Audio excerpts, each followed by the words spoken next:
Et bien WakaTP les amis, c'est Dark Magikarp, je suis très heureux de vous retrouver pour un nouveau bilan achat, le tout premier de l'année 2021. Un bilan achat marqué surtout, vous allez voir, par du cinéma, mais il y a des choses quand même assez intéressantes. J'espère vous faire découvrir pas mal de petites pépites comme d'habitude. À chaque fois j'essaye de vous donner quelques anecdotes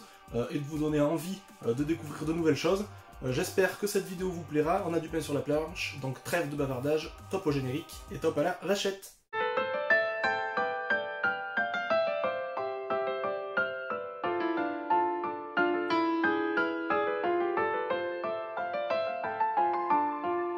Avant de partir sur le cinéma, on va rester un petit peu sur le jeu vidéo, vous l'avez vu dans la miniature, un petit accessoire acquis récemment. Voilà, je sais que c'est pas quelque chose d'incontournable, d'obligatoire pour la PS5, mais j'ai décidé quand même de me prendre, bien que j'avais l'autre caméra, la caméra HD PS5, voilà, j'aime bien avoir les accessoires, je sais qu'il y en a beaucoup qui aiment obtenir les accessoires à leur sortie, voilà, quand on a la hype vraiment de la nouvelle sortie, de la nouvelle console, on a envie de prendre les accessoires, même s'ils sont très souvent obsolètes, et voilà, c'est une obsolescence un petit peu commerciale, mais bon. La caméra HD qui se distingue surtout par son design, et voilà, si on doit retenir quelque chose, vraiment c'est son design qui rappelle vraiment la manette, qui rappelle vraiment la PlayStation, voilà, on a vraiment une harmonie graphique et de design sur l'ensemble des accessoires, et surtout, en termes de nouveautés, on a du Full HD, ce qu'on n'avait pas sur l'ancienne caméra, donc capable de filmer en 1920 x 1080, alors que l'ancienne caméra était capable uniquement de filmer en 1080, je crois, x 720 ou quelque chose comme ça. En fait, c'était juste de l'HD, c'était pas de la Full HD. Donc c'est la principale nouveauté, des nouveaux cadrages, voilà, des nouvelles personnalisations, voilà, c'est pas exceptionnel, il n'y a rien de foufou, mais je suis quand même content de l'avoir acquis pour les lives, voilà, que je suis en train de faire, notamment sur Bloodborne actuellement, et je pense en faire de plus en plus. Ensuite, en termes de film, on va commencer par le seul et unique Blu-ray classique que l'on a dans cette fournée, puisque tout le reste sera de la nouveauté 4K.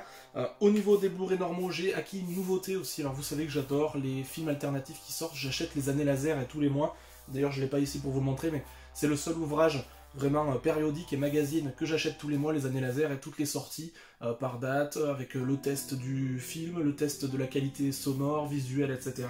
Et à chaque fois, je me trouve des petites pépites à acheter chaque mois, et ce mois-ci, je souhaitais prendre Le Pays de la Violence, qui est sorti dans une édition Digibook, somme toute exceptionnelle, parce que vous voyez, moi j'adore ces gros packs, entre guillemets, avec un livret qui est très gros, il fait une bonne centaine de pages, je pense, quasiment, et pas le nombre de pages, mais je pense qu'il fait une petite centaine de pages. Voilà, j'aime bien ce genre d'édition. Pour le film Le Pays de la Violence, sorti en 1970, réalisé par John Frankenheimer,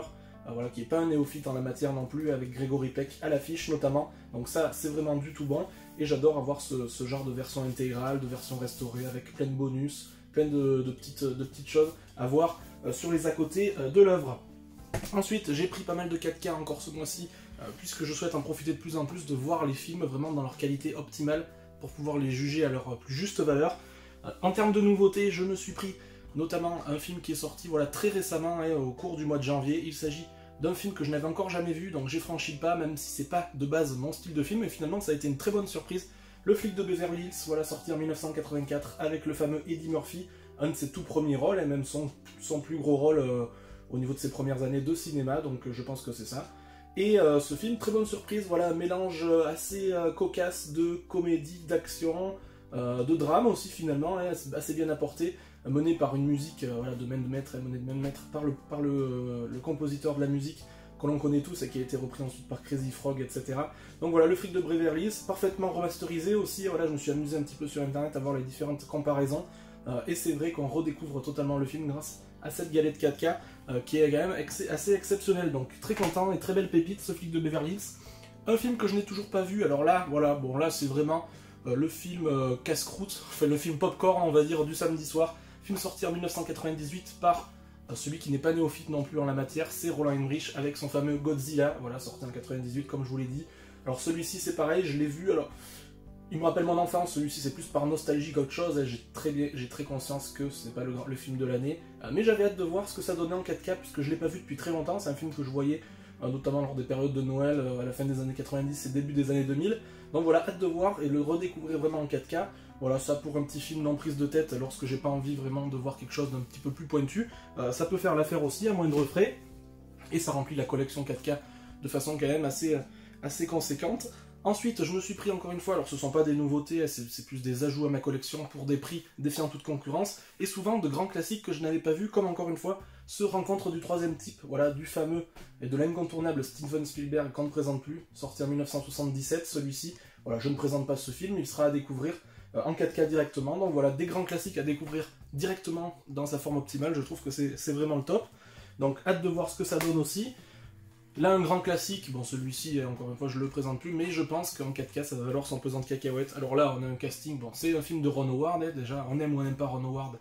mais ce sont quand même des grands films. Avec Tom Hanks, avec Ed Harris, on a qui d'autre? On a Kevin Bacon, on a Gary Sinise, il s'agit bien sûr de Apollo 13, voilà, j'aime bien ce genre de film avec ce genre de thématique, en règle générale. Voilà, film sorti, je crois, en 93 ou 94, quelque chose comme ça.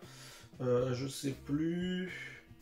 j'ai pas la date, 95 même, voilà, il est sorti en 1995, voilà, c'était l'âge d'or un petit peu de Tom Hanks et de ses grands films sortis dans les années 90-2000. Donc voilà, ce Apollo 13, hâte de le voir aussi, je peux pas vous en dire plus puisque je l'ai pas encore visionné au niveau de sa qualité graphique. Un film aussi qui me rappelle mon enfance et qui me traumatisait un petit peu, qui était choquant pour moi pendant mon enfance, il s'agit de la fameuse scène du film Cliffhanger avec Sylvester Stallone, voilà. Alors ça c'est pareil, j'ai pas revu depuis mon enfance, et quand j'ai vu qu'ils avaient sorti une version 4K, je me suis dit il faut directement se voir en version 4K, surtout que les Blu-ray sortis sur ce genre de film, c'est des Blu-ray qui datent vraiment de la première vague des Blu-ray dans les années 2009-2010, ce genre de choses, et c'était en général des Blu-ray quasiment identiques au DVD, donc c'était pas le top du top, donc là je pense que ça peut être sympa aussi. Ça c'est pareil, film popcorn, vraiment du samedi soir, à grignoter sans modération. Et enfin, une nouveauté, entre guillemets, qui est sortie je crois au mois de décembre, et voilà, donc ça reste une nouveauté, un film, voilà, l'âge d'or du cinéma français, vous savez que j'adore le cinéma français des années 60-70, et j'ai vu qu'il nous avait sorti une superbe édition en 4K, s'il vous plaît, du film Le Cercle Rouge, du fameux et de l'incontournable Jean-Pierre Melville, donc dans une magnifique édition. Alors ça, j'ai vraiment hâte de voir ce que ça donne, parce que les remasterisations des studios Canal sur ce genre de film, en général, ça vaut son pesant de cacahuètes. Au casting principal, Alain Delon, André Bourvil, Yves Montand, voilà, rien que ça, et voilà, tout est dit, je pense, quand on a vu ça. Et l'édition est assez sympa, alors c'est une édition cartonnée classique, mais on a un petit peu de relief, on a des jeux de, voilà, de texture, c'est assez sympa. Ça, j'ai hâte de le découvrir, puisque c'est un film que je ne connais pas, et voilà, le voir direct en 4K, c'est encore une fois un luxe, et j'en suis très content.